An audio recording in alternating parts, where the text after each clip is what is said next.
All right, so we've talked about creating files, uploading files, managing, sorting, all of those things. So the last part I want to talk about is why we would switch to Google Drive as a productivity tool, discuss the software just a tiny bit, and then finally discuss offline file editing. So first of all, why on earth, if I've been using these other productivity tools forever as my productivity suites, why would I switch to Drive? A few reasons. First, it makes the collaborative process all the better. In the past, if I'm working on a presentation with someone, I have to email that file and our group emails it all over the place. We ended up with 7, 8 different copies. We hope that we bring the correct copy of the presentation to the actual presentation on the correct flash drive, since we have a whole bunch of those.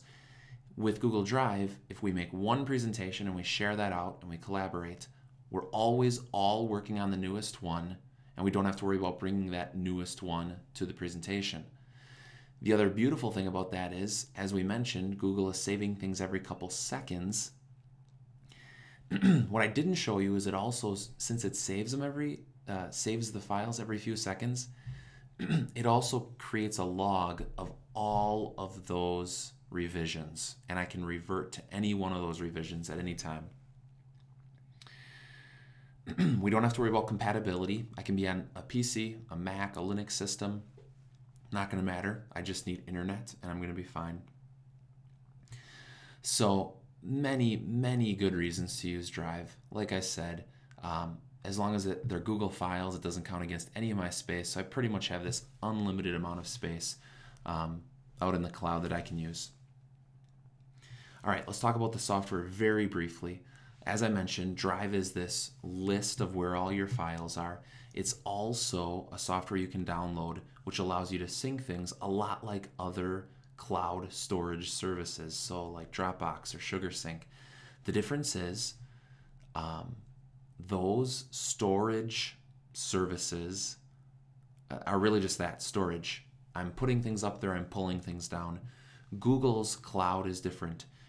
If I'm working on things, I'm literally working on them in the cloud.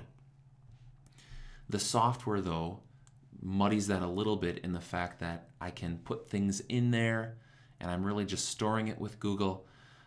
It does make the sync up process a lot easier. If I have other files and I don't want to have to upload all of them, I can download the software, drop it into that folder, and then it syncs up with that. So that's nice.